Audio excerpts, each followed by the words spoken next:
أعوذ بالله من الشيطان الرجيم. بسم الله الرحمن الرحيم. يا أيها الناس اتقوا ربكم الذي خلقكم من نفس واحدة وخلق منها زوجها وبث منهما رجالا كثيرا ونساء واتقوا الله الذي تساءلون به والأرحام إن الله كان عليكم رقيبا وآتوا اليتامى أموالهم ولا تتبدلوا الخبيث بالطيب ولا تأكلوا أموالهم إلى أموالكم إنه كان حوبا كبيرا وإن خفتم ألا تقسطوا في اليتامى فانكحوا ما طاب لكم من النساء مثنى وثلاث ورباع فإن خفتم ألا تعدلوا فواحدة أو ما ملكت أيمانكم ذلك أدنى ألا تعولوا وآتوا النساء صدقاتهن نحلة فإن طبن لكم عن شيء منه نفسا فكلوه هنيئا مريئا ولا تؤتوا السفهاء أموالكم التي جعل الله لكم قياما وارزقوهم فيها واكسوهم وقولوا لهم قولا معروفا وابتلوا اليتامى حتى إذا بلغوا النكاح فإن آنستم منهم رشدا فادفعوا إليهم أموالهم ولا تأكلوها إسرافا وبدارا أن يكبروا ومن كان غنيا فليستعفف ومن كان فقيرا فليأكل بالمعروف فإذا دفعتم إليهم أموالهم فأشهدوا عليهم وكفى بالله حسيبا للرجال نصيب مما ترك الوالدان والأقربون وللنساء نصيب مما ترك الوالدان والأقربون مما قل منه أو كثر نصيبا مفروضا وإذا حضر القسمة أولو القربى واليتامى والمساكين فارزقوهم منه وقولوا لهم قولا معروفا وليخشى الذين لو تركوا من خلفهم ذرية ضعافا خافوا عليهم فليتقوا الله وليقولوا قولا سديدا إن الذين يأكلون أموال اليتامى ظلما إنما يأكلون في بطونهم نارا وسيصلون سعيرا يوصيكم الله في أولادكم للذكر مثل حظ الأنثيين فإن كن نساء فوق 2 فلهن ثلثا ما ترك وإن كانت واحدة فلها النصف ولأبويه لكل واحد منهما السدس مما ترك إن كان له ولد فإن لم يكن له ولد وورثه أبواه فلأمه الثلث فإن كان له إخوة فلأمه السدس من بعد وصية يوصي بها أو دين آباؤكم وأبناؤكم لا تدرون أيهم أقرب لكم نفعا فريضة من الله إن الله كان عليما حكيما ولكم نصف ما ترك أزواجكم إن لم يكن لهن ولد فإن كان لهن ولد فلكم الربع مما تركن من بعد وصية يوصين بها أو دين ولهن الربع مما تركتم إن لم يكن لكم ولد فإن كان لكم ولد فلهن الثمن مما تركتم من بعد وصية توصون بها أو دين وإن كان رجل يورث كلالة أو امرأة وله أخ أو أخت فلكل واحد منهما السدس فإن كانوا أكثر من ذلك فهم شركاء في الثلث من بعد وصية يوصى بها أو دين غير مضار وصية من الله والله عليم حليم تلك حدود الله ومن يطع الله ورسوله يدخله جنات تجري من تحتها الأنهار خالدين فيها وذلك الفوز العظيم. ومن يعص الله ورسوله ويتعد حدوده يدخله نارا خالدا فيها وله عذاب مهين. واللاتي يأتين الفاحشة من نسائكم فاستشهدوا عليهن 4 منكم، فإن شهدوا فأمسكوهن في البيوت حتى يتوفاهن الموت أو يجعل الله لهن سبيلا. واللذان يأتيانها منكم فآذوهما، فإن تابا وأصلحا فأعرضوا عنهما، إن الله كان توابا رحيما. إنما التوبة على الله للذين يعملون السوء بجهالة ثم يتوبون من قريب فأولئك يتوب الله عليهم وكان الله عليما حكيما. وليست التوبة للذين يعملون السيئات حتى إذا حضر أحدهم الموت قال إني تبت الآن، ولا الذين يموتون وهم كفار أولئك أعتدنا لهم عذابا أليما. يا أيها الذين آمنوا لا يحل لكم أن ترثوا النساء كرها ولا تعضلوهن لتذهبوا ببعض ما آتيتموهن إلا أن يأتين بفاحشة مبينة، وعاشروهن بالمعروف، فإن كرهتموهن فعسى أن تكرهوا شيئا ويجعل الله فيه خيرا كثيرا. وإن أردتم استبدال زوج مكان زوج وآتيتم إحداهن قنطارا فلا تأخذوا منه شيئا، أتأخذونه بهتانا وإثما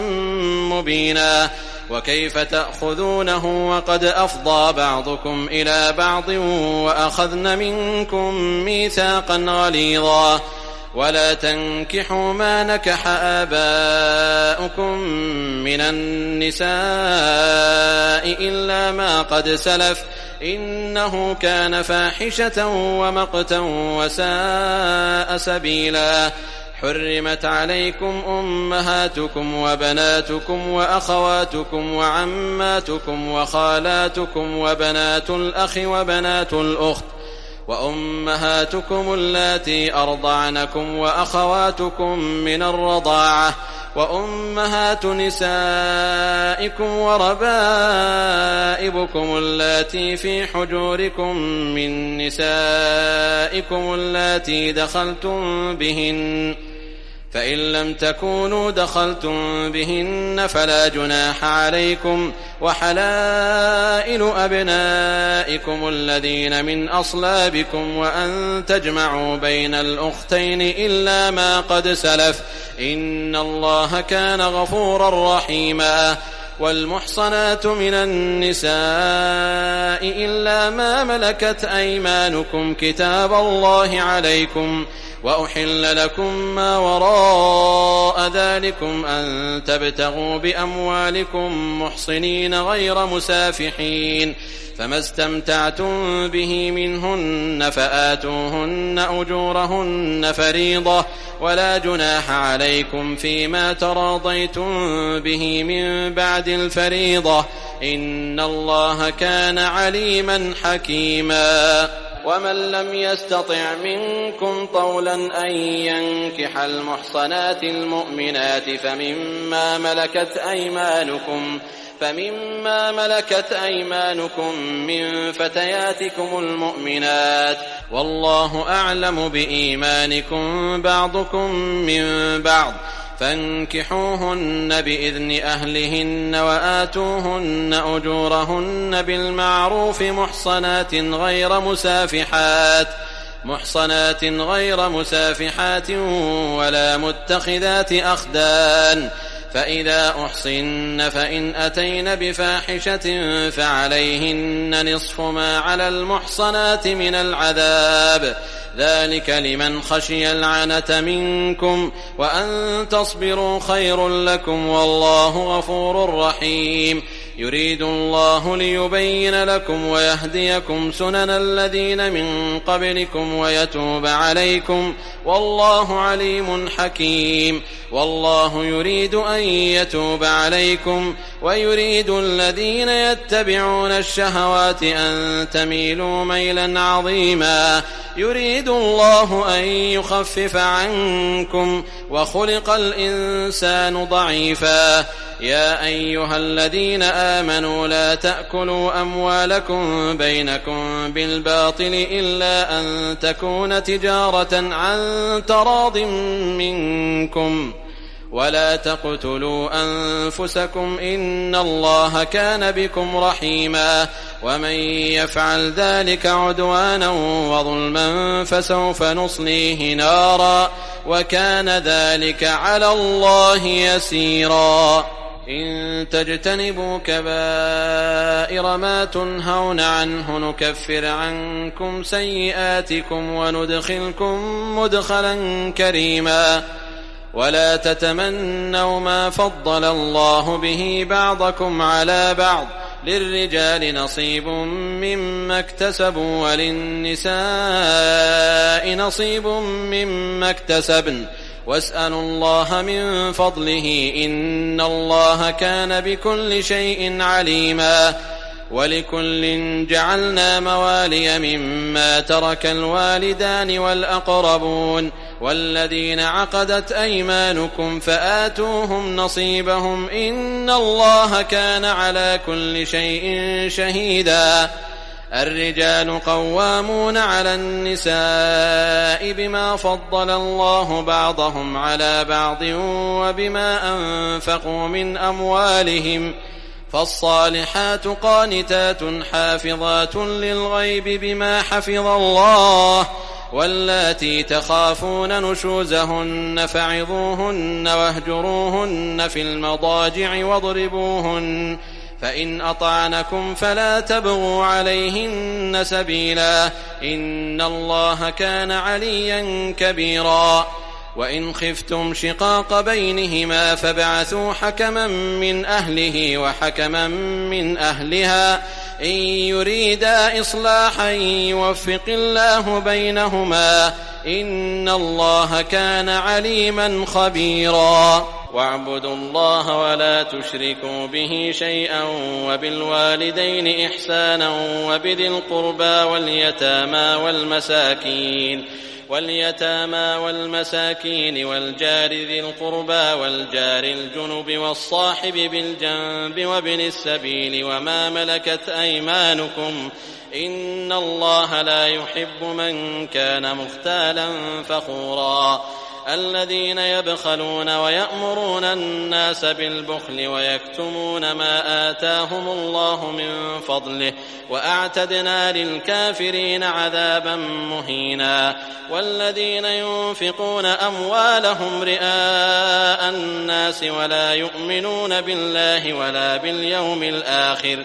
ومن يكن الشيطان له قرينا فساء قرينا وماذا عليهم لو آمنوا بالله واليوم الآخر وأنفقوا مما رزقهم الله وكان الله بهم عليما إن الله لا يظلم مثقال ذرة وإن تك حسنة يضاعفها ويؤت من لدنه أجرا عظيما فكيف إذا جئنا من كل أمة بشهيد وجئنا بك على هؤلاء شهيدا يومئذ يود الذين كفروا وعصوا الرسول لو تسوى بهم الأرض ولا يكتمون الله حديثا يا أيها الذين آمنوا لا تقربوا الصلاة وأنتم سكارى حتى تعلموا ما تقولون ولا جنبا إلا عابري سبيل حتى تغتسلوا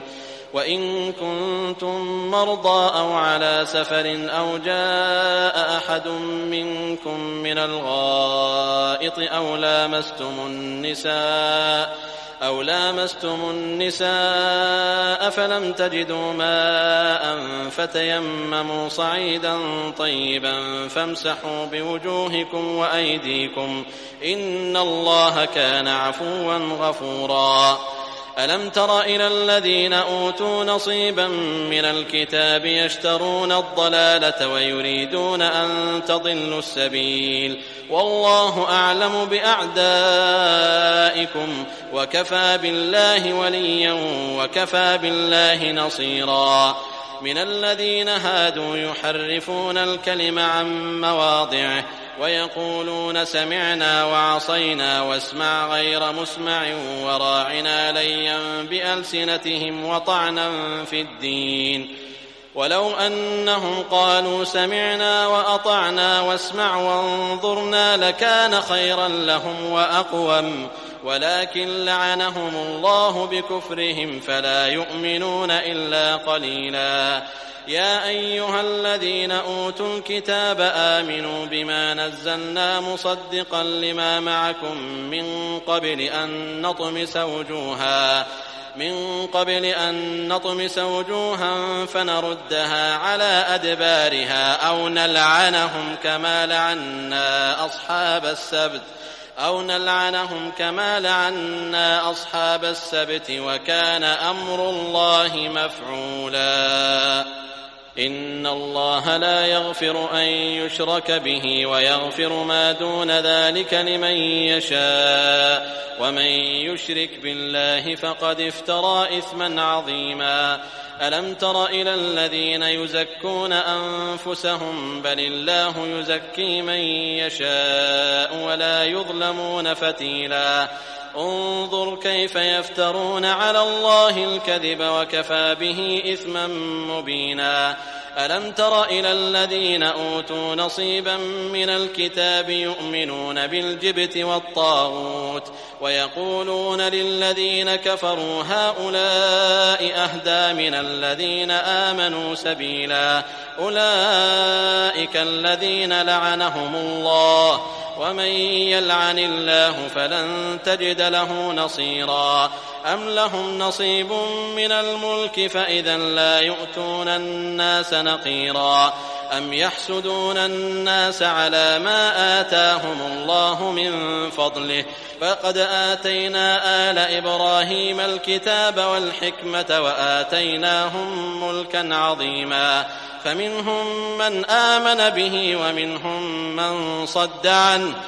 وكفى بجهنم سعيرا. إن الذين كفروا بآياتنا سوف نصليهم نارا كلما نضجت جلودهم بدلناهم جلودا غيرها ليذوقوا العذاب إن الله كان عزيزا حكيما. والذين آمنوا وعملوا الصالحات سندخلهم جنات تجري من تحتها الأنهار خالدين فيها أبدا لهم فيها أزواج مطهرة وندخلهم ظلا ظليلا. إن الله يأمركم أن تؤدوا الأمانات إلى أهلها وإذا حكمتم بين الناس أن تحكموا بالعدل إن الله نعم ما يعظكم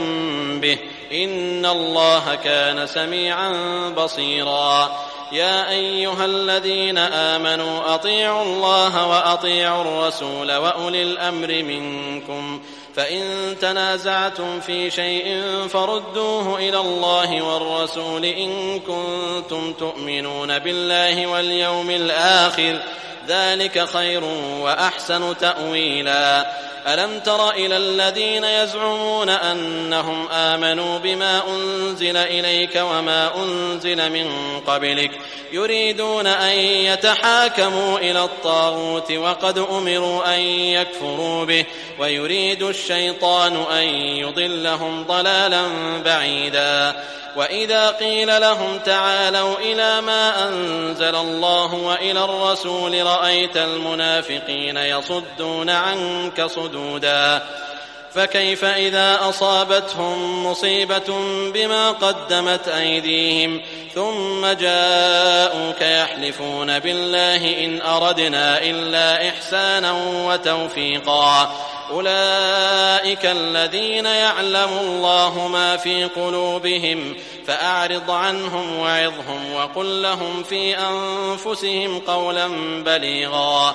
وما أرسلنا من رسول إلا ليطاع بإذن الله ولو أنهم إذ ظلموا أنفسهم جاءوك فاستغفروا الله واستغفر لهم الرسول لوجدوا الله توابا رحيما فلا وربك لا يؤمنون حتى يحكموك فيما شجر بينهم ثم لا يجدوا في أنفسهم حرجا مما قضيت ويسلموا تسليما ولو أنا كتبنا عليهم أن اقتلوا أنفسكم أو اخرجوا من دياركم ما فعلوه إلا قليل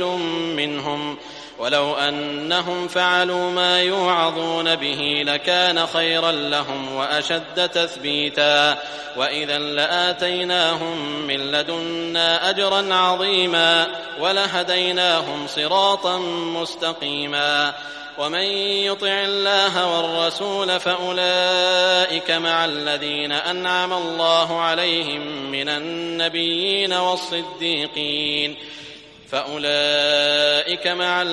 أنعم الله عليهم من النبيين والصديقين والشهداء والصالحين وحسن أولئك رفيقا ذلك الفضل من الله وكفى بالله عليما يا أيها الذين آمنوا خذوا حذركم فانفروا ثبات أو انفروا جميعا وإن منكم لمن ليبطئن فإن أصابتكم مصيبة قال قد أنعم الله علي إذ لم أكن معهم شهيدا ولئن أصابكم فضل من الله ليقولن كأن لم تكن بينكم وبينه مودة يا ليتني كنت معهم فأفوز فوزا عظيما فليقاتل في سبيل الله الذين يشرون الحياة الدنيا بالآخرة ومن يقاتل في سبيل الله فيقتل أو يغلب فسوف نؤتيه أجرا عظيما وما لكم لا تقاتلون في سبيل الله والمستضعفين من الرجال والنساء والولدان الذين يقولون ربنا أخرجنا من هذه القرية الظالم أهلها واجعل لنا من لدنك وليا واجعل لنا من لدنك نصيرا الذين آمنوا يقاتلون في سبيل الله والذين كفروا يقاتلون في سبيل الطاغوت فقاتلوا أولياء الشيطان إن كيد الشيطان كان ضعيفا ألم تر إلى الذين قيل لهم كفوا أيديكم وأقيموا الصلاة وآتوا الزكاة فلما كتب عليهم القتال إذا فريق منهم يخشون الناس كخشية الله أو أشد خشية وقالوا ربنا لم كتبت علينا القتال لولا أخرتنا إلى أجل قريب قل متاع الدنيا قليل والآخرة خير لمن اتقى ولا تظلمون فتيلا أينما تكونوا يدرككم الموت ولو كنتم في بروج مشيدة وإن تصبهم حسنة يقولوا هذه من عند الله وإن تصبهم سيئة يقولوا هذه من عندك قل كل من عند الله فما لهؤلاء القوم لا يكادون يفقهون حديثا ما أصابك من حسنة فمن الله وما أصابك من سيئة فمن نفسك وأرسلناك للناس رسولا وكفى بالله شهيدا من يطع الرسول فقد أطاع الله ومن تولى فما أرسلناك عليهم حفيظا ويقولون طاعة فإذا برزوا من عندك بيت طائفة منهم غير الذي تقول والله يكتب ما يبيتون فأعرض عنهم وتوكل على الله وكفى بالله وكيلا. أفلا يتدبرون القرآن ولو كان من عند غير الله لوجدوا فيه اختلافا كثيرا. وإذا جاءهم أمر من الأمن أو الخوف أذاعوا به ولو ردوه إلى الرسول وإلى أولي الأمر منهم لعلمه الذين يستنبطونه منهم ولولا فضل الله عليكم ورحمته لاتبعتم الشيطان إلا قليلا. فقاتل في سبيل الله لا تكلف إلا نفسك وحرض المؤمنين عسى الله أن يكف بأس الذين كفروا والله أشد بأسا وأشد تنكيلا. من يشفع شفاعة حسنة يكن له نصيب منها ومن يشفع شفاعة سيئة يكن له كفل منها وكان الله على كل شيء مقيتا. وإذا حييتم بتحية فحيوا بأحسن منها أو ردوها إن الله كان على كل شيء حسيبا. الله لا إله إلا هو ليجمعنكم إلى يوم القيامة لا ريب فيه ومن أصدق من الله حديثا. فما لكم في المنافقين فئتين والله أركسهم بما كسبوا أتريدون أن تهدوا من أضل الله ومن يضلل الله فلن تجد له سبيلا. ودوا لو تكفرون كما كفروا فتكونون سواء فلا تتخذوا منهم أولياء حتى يهاجروا في سبيل الله فإن تولوا فخذوهم وقتلوهم حيث وجدتموهم ولا تتخذوا منهم وليا ولا نصيرا إلا الذين يصلون إلى قوم بينكم وبينهم ميثاق أو جاءوكم حصرت صدورهم أن يقاتلوكم أو يقاتلوا قومهم ولو شاء الله لسلطهم عليكم فلقاتلوكم فإن اعتزلوكم فلم يقاتلوكم وألقوا إليكم السلم فما جعل الله لكم عليهم سبيلا. ستجدون آخرين يريدون أن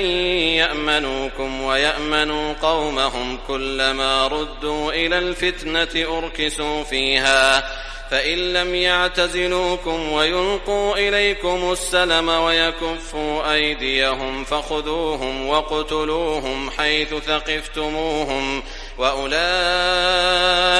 جعلنا لكم عليهم سلطانا مبينا. وما كان لمؤمن أن يقتل مؤمنا إلا خطأ ومن قتل مؤمنا خطأ فتحرير رقبة مؤمنة ودية مسلمة إلى أهله إلا أن يصدقوا فإن كان من قوم عدو لكم وهو مؤمن فتحرير رقبة مؤمنة وإن كان من قوم بينكم وبينهم ميثاق فدية مسلمة إلى أهله وتحرير رقبة مؤمنة فمن لم يجد فصيام شهرين متتابعين توبة من الله وكان الله عليما حكيما. ومن يقتل مؤمنا متعمدا فجزاؤه جهنم خالدا فيها وغضب الله عليه ولعنه وأعد له عذابا عظيما.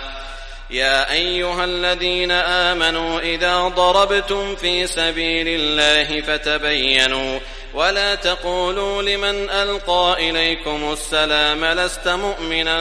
تبتغون عرض الحياة الدنيا فعند الله مغانم كثيرة كذلك كنتم من قبل فمن الله عليكم فتبينوا إن الله كان بما تعملون خبيرا لا يستوي القاعدون من المؤمنين غير أولي الضرر والمجاهدون في سبيل الله بأموالهم وأنفسهم فضل الله المجاهدين بأموالهم وأنفسهم على القاعدين درجة وكلا وعد الله الحسنى وفضل الله المجاهدين على القاعدين أجرا عظيما درجات منه ومغفرة ورحمة وكان الله غفورا رحيما إن الذين توفاهم الملائكة ظالمي أنفسهم قالوا فيم كنتم قالوا كنا مستضعفين في الأرض قالوا ألم تكن أرض الله واسعة فتهاجروا فيها فأولئك مأواهم جهنم وساءت مصيرا إلا المستضعفين من الرجال والنساء والولدان لا يستطيعون حيلة ولا يهتدون سبيلا فأولئك عسى الله أن يعفو عنهم وكان الله عفوا غفورا ومن يهاجر في سبيل الله يجد في الأرض مراغما كثيرا وسعة ومن يخرج من بيته مهاجرا إلى الله ورسوله ثم يدركه الموت فقد وقع أجره على الله وكان الله غفورا رحيما وإذا ضربتم في الأرض فليس عليكم جناح أن تقصروا من الصلاة إن خفتم أن يفتنكم الذين كفروا إن الكافرين كانوا لكم عدوا مبينا وإذا كنت فيهم فأقمت لهم الصلاة فلتقم طائفة منهم معك وليأخذوا أسلحتهم فإذا سجدوا فليكونوا من ورائكم ولتأت طائفة أخرى لم يصلوا فليصلوا معك وليأخذوا حذرهم وأسلحتهم ود الذين كفروا لو تغفلون عن أسلحتكم وأمتعتكم فيميلون عليكم ميلة واحدة ولا جناح عليكم إن كان بكم أذى من مطر أو كنتم مرضى أن تضعوا أسلحتكم وخذوا حذركم إن الله أعد للكافرين عذابا مهينا فإذا قضيتم الصلاة فاذكروا الله قياما وقعودا وعلى جنوبكم فإذا اطمأننتم فأقيموا الصلاة إن الصلاة كانت على المؤمنين كتابا موقوتا ولا تهنوا في ابتغاء القوم إن تكونوا تألمون فإنهم يألمون كما تألمون وترجون من الله ما لا يرجون وكان الله عليما حكيما إنا أنزلنا إليك الكتاب بالحق لتحكم بين الناس بما أراك الله ولا تكن للخائنين خصيما واستغفر الله إن الله كان غفورا رحيما ولا تجادل عن الذين يختانون أنفسهم إن الله لا يحب من كان خوانا أثيما يستخفون من الناس ولا يستخفون من الله وهو معهم إذ يبيتون ما لا يرضى من القول وكان الله بما يعملون محيطا ها أنتم هؤلاء جادلتم عنهم في الحياة الدنيا فمن يجادل الله عنهم يوم القيامة أم من يكون عليهم وكيلا ومن يعمل سوءا أو يظلم نفسه ثم يستغفر الله يجد الله غفورا رحيما ومن يكسب إثما فإنما يكسبه على نفسه وكان الله عليما حكيما ومن يكسب خطيئة أو إثما ثم يرم به بريئا فقد احتمل بهتانا وإثما مبينا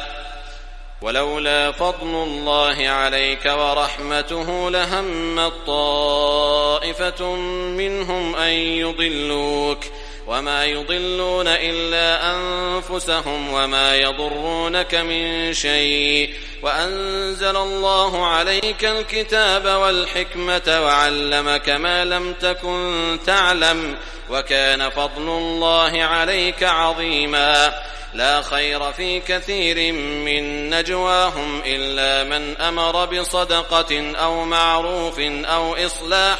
بين الناس ومن يفعل ذلك ابتغاء مرضات الله فسوف نؤتيه أجرا عظيما ومن يشاقق الرسول من بعد ما تبين له الهدى ويتبع غير سبيل المؤمنين نوله ما تولى ونصله جهنم وساءت مصيرا إن الله لا يغفر أن يشرك به ويغفر ما دون ذلك لمن يشاء ومن يشرك بالله فقد ضل ضلالا بعيدا إن يدعون من دونه إلا إناثا وإن يدعون إلا شيطانا مريدا لعنه الله وقال لأتخذن من عبادك نصيبا مفروضا ولأضلنهم ولأمنينهم ولآمرنهم فليبتكن آذان الأنعام ولآمرنهم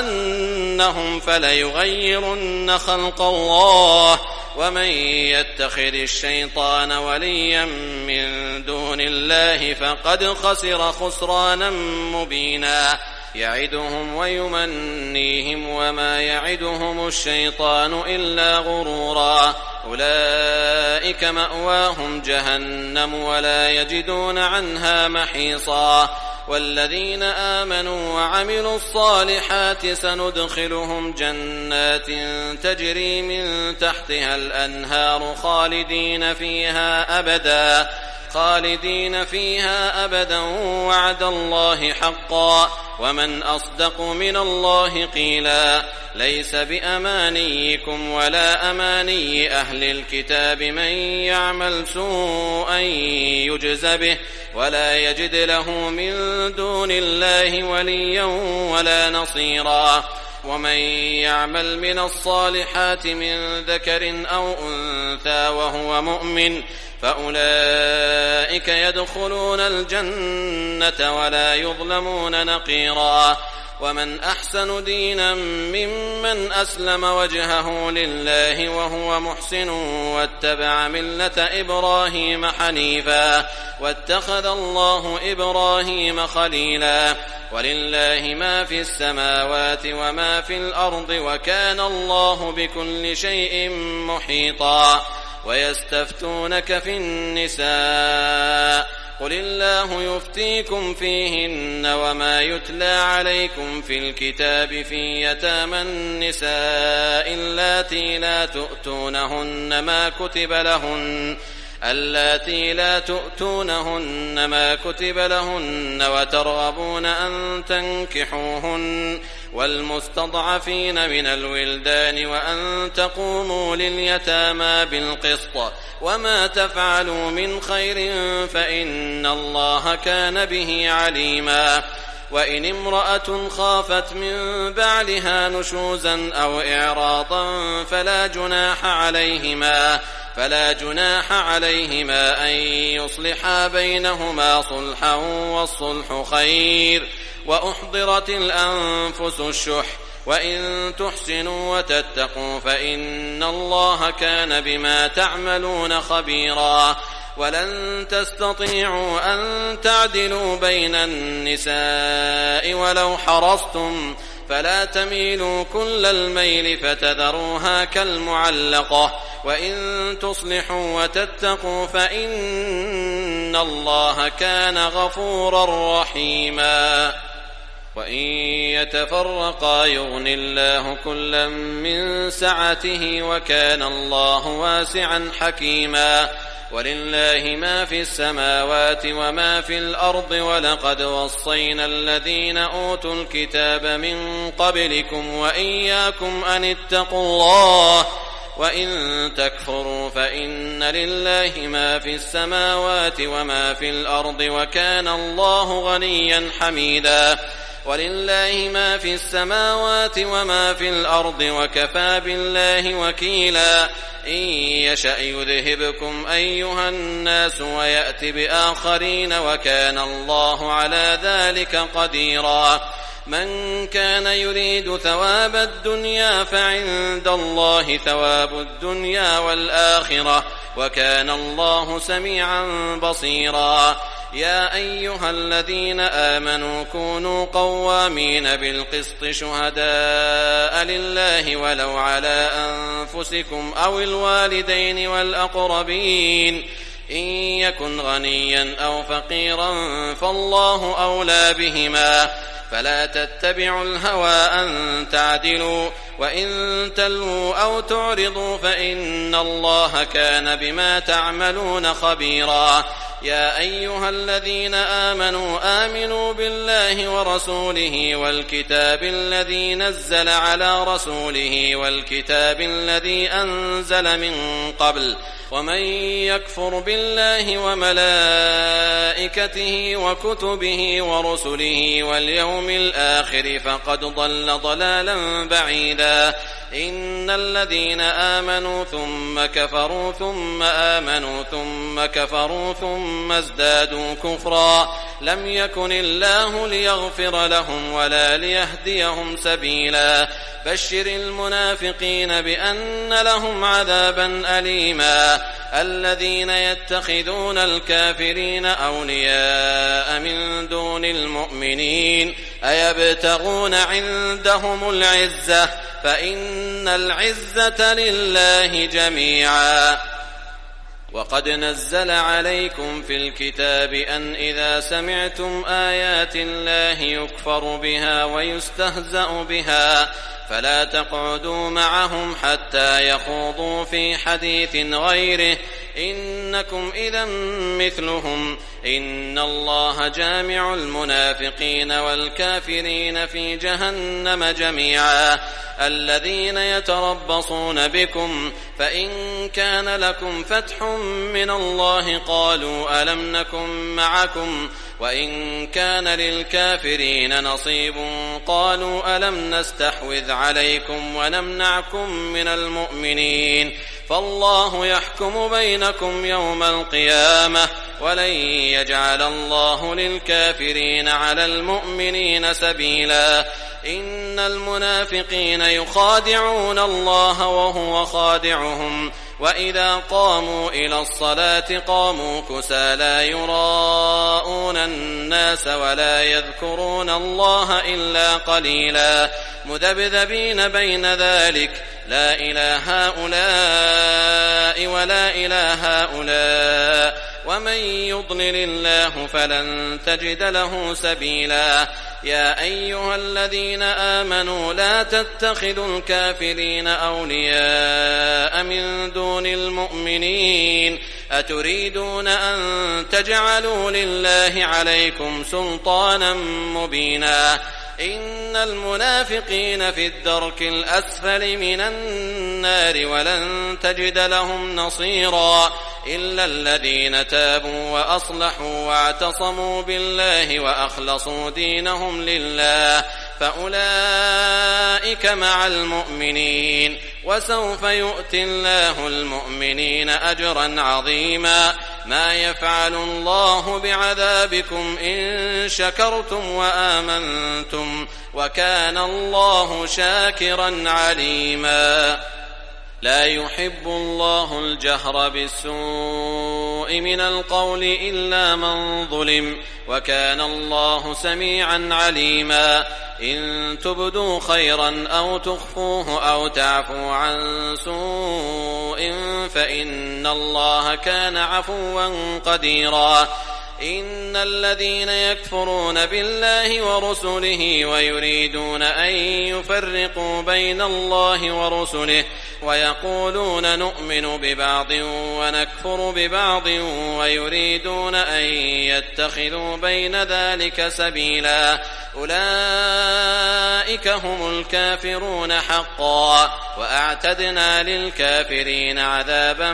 مهينا والذين آمنوا بالله ورسله ولم يفرقوا بين أحد منهم أولئك سوف يؤتيهم أجورهم وكان الله غفورا رحيما يسألك أهل الكتاب أن تنزل عليهم كتابا من السماء فقد سألوا موسى أكبر من ذلك فقالوا أرنا الله جهرة فأخذتهم الصاعقة بظلمهم ثم اتخذوا العجل من بعد ما جاءتهم البينات فعفونا عن ذلك وآتينا موسى سلطانا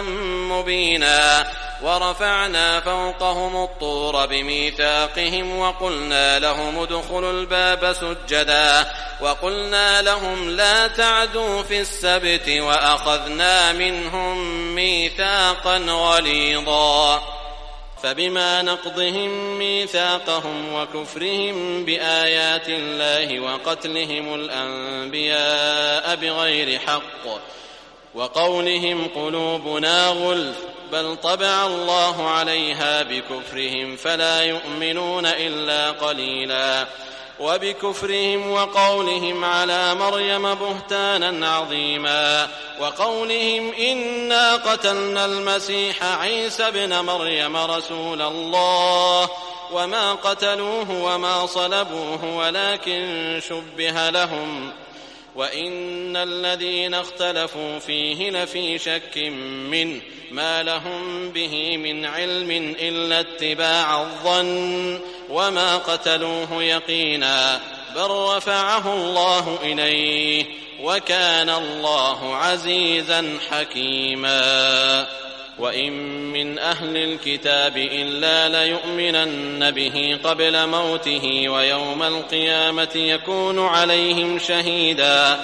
فبظلم من الذين هادوا حرمنا عليهم طيبات أحلت لهم وبصدهم عن سبيل الله كثيرا وأخذهم الربا وقد نهوا عنه وأكلهم أموال الناس بالباطل وأعتدنا للكافرين منهم عذابا أليما لكن الراسخون في العلم منهم والمؤمنون يؤمنون بما أنزل إليك وما أنزل من قبلك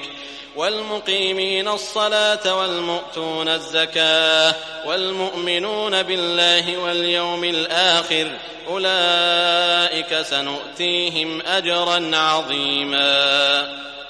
إنا أوحينا إليك كما أوحينا إلى نوح والنبيين من بعده وأوحينا إلى إبراهيم وإسماعيل وإسحاق ويعقوب والأسباط وعيسى وأيوب ويونس وهارون وسليمان وآتينا داود زبورا ورسلا قد قصصناهم عليك من قبل ورسلا لم نقصصهم عليك وكلم الله موسى تكليما رسلا مبشرين ومنذرين لئلا يكون للناس على الله حجة بعد الرسل وكان الله عزيزا حكيما لكن الله يشهد بما أنزل إليك أنزله بعلمه والملائكة يشهدون وكفى بالله شهيدا. إن الذين كفروا وصدوا عن سبيل الله قد ضلوا ضلالا بعيدا. إن الذين كفروا وظلموا لم يكن الله ليغفر لهم ولا ليهديهم طريقا إلا طريق جهنم خالدين فيها أبدا وكان ذلك على الله يسيرا. يا أيها الناس قد جاءكم الرسول بالحق من ربكم فآمنوا خيرا لكم وإن تكفروا فإن لله ما في السماوات والأرض وكان الله عليما حكيما. يا أهل الكتاب لا تغلوا في دينكم ولا تقولوا على الله إلا الحق إنما المسيح عيسى ابن مريم رسول الله وكلمته ألقاها إلى مريم وروح منه فآمنوا بالله ورسله ولا تقولوا ثلاثة انتهوا خيرا لكم إنما الله إله واحد سبحانه أن يكون له ولد له ما في السماوات وما في الأرض وكفى بالله وكيلا. أن يستنكف المسيح أن يكون عبدا لله ولا الملائكة المقربون ومن يستنكف عن عبادته ويستكبر فسيحشرهم إليه جميعا. فأما الذين آمنوا وعملوا الصالحات فيوفيهم أجورهم ويزيدهم من فضله وأما الذين استنكفوا واستكبروا فيعذبهم عذابا أليما ولا يجدون لهم من دون الله وليا ولا نصيرا.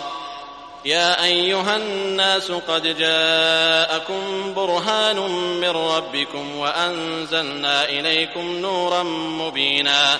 فأما الذين آمنوا بالله واعتصموا به فسيدخلهم في رحمة منه وفضل ويهديهم إليه صراطا مستقيما. يستفتونك قل الله يفتيكم في الكلالة إن امرؤ هلك ليس له ولد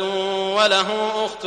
فلها نصف ما ترك وهو يرثها إن لم يكن لها ولد فإن كانت اثنتين فلهما الثلثان مما ترك وإن كانوا إخوة رجالا ونساء فللذكر مثل حظ الأنثيين يبين الله لكم أن تضلوا والله بكل شيء عليم.